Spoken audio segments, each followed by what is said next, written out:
In a suburb of a big city, there is an old lady named Siska who lives alone in a simple house. The sound of horns and the rumble of vessels can be heard faintly in the distance. Siska, stricken with loneliness after several failed romances, feel her life is empty. She dreamed of a child that she would care of and spend her day with.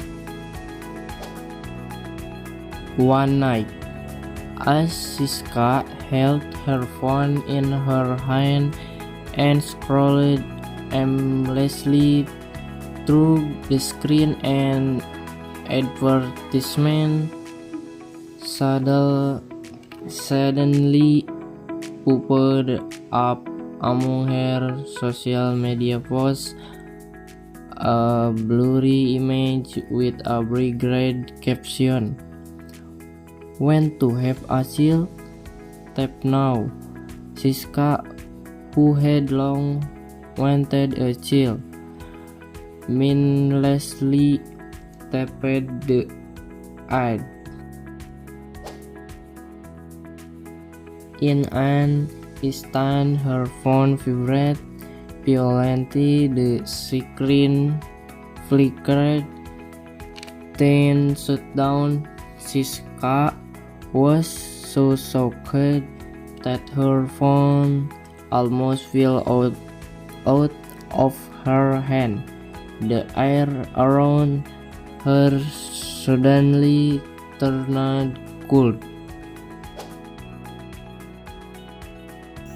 Before she could react, a large black shadow entered her house. A tall creature with green skin and fiery red eyes, Taijo, appeared in front of Mr. Siska's door. The creature gave her a seed that emitted a golden glow. It told Mr. Siska to plant the seed and warned that when her son was 17 years old, it would come back to take him. Miss Siska could hardly believe what her eyes were saying. Everything felt like a dream. However, desperate for a child, she decided to follow the creature's orders. The next morning, Mr. Siska planted the seed in her yard. The plant immediately grew at an unnatural speed. The stem spread wildly, the leaf looked shiny, and in a short time, a cucumber appeared. The initially normal-sized cucumber fruit grew bigger and bigger until a few minutes later it stopped growing and the shiny stem and leaves withered in an instant and disappeared as if its job was done. Then, carefully, Mrs. K cut open the cucumber. To her surprise, a little girl came out of it and immediately called her mommy. With her heart pounding, Siska took the child in her arms and named her Timun Mas. Timun Mas lived his day like any other child. He played, studied, and had many friends. However, as Timun Mas approached the age of 17, anxiety began to haunt Mrs. Siska's. She remembered Buto Ijo, the evil creature who had made a pact to take Timun Mas. As a mother who has cared and loved Timun Mas wholeheartedly, Siska is not willing to let her son be taken by Buto Ijo. Siska called her old friend, Mr. Daddy, who was now a technology expert. She told him all the problems she was facing. At first, Mr. Daddy did seem to believe Siska's story.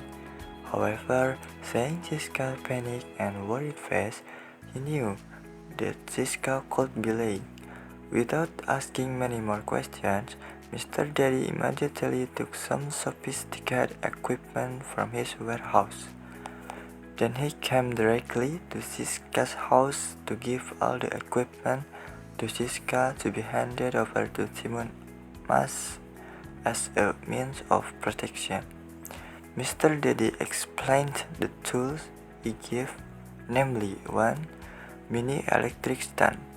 This tool is able to flow electricity into Buto Ijo's body, making him unable to move for a few seconds. 2. Smoke thrower. This tool can be spread thick smoke in an instant. 3. Foul smell spreader. This tool produces a very strong and pleasant odor. 4. High sound wave transmitter. A small device that emits high frequency sounds. After Mr. Daddy returned home, Siska immediately called Timon Mas and explained what was going to happen.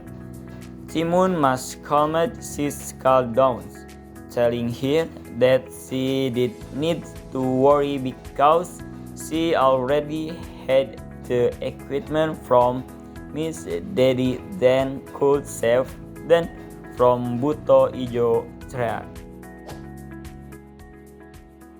The next day, just I Nick fell Buto Ijo really jammed his stood dial in front of Siska's house. The rain began to fall heavily, and the air grew colder as if nature welcomed the presence of this terrible creature. Siska immediately told Timon Mas to escape through the back door. Buto Ijo realized that Siska had broken her promise. Immediately, cast Timon Mas with the intention of taking him by force. In the pouring rain, Timon Mas ran to the city center to seek help. But how surprised he was when he realized that the people around him could not see Buto Ijo. They only saw Timon Mas running scared in the rain. Timon Mas kept running until he reached a long abandoned subway station. There, he immediately used a false can diffuser to disturb Buto Ijo's keen sense of smell. After that, he turned on a high frequency sound emitting device that directly attacked Buto Ijo's hearing, causing the greater pain. While Buto Ijo was distracted, Timon Mas seized the opportunity to escape and hide. Among the ruins of the station, he found a small stream of water that led somewhere. Wasting no time, Timon Mas followed the stream until he finally arrived at a lake hidden inside a beautiful cave. But it turned out that Buto Ijo had not given up. He returned to catch from behind. Timon Mas immediately used a smoke thrower to obscure his enemy's view. Buto Ijo, unaware of the lake in the cave, slipped and fell into the water. Before Buto Ijo could climb back to the surface, Timon Mas quickly threw an electric stone device into the lake. The electricity spread through the water, striking Buto Ijo's body with great force. The creature screamed in vain, unable to move until it finally sank slowly to the bottom of the lake. Demon Mas, who survived, immediately returned home and hugged Siska tightly. They both cried with relief the great disaster had finally faced.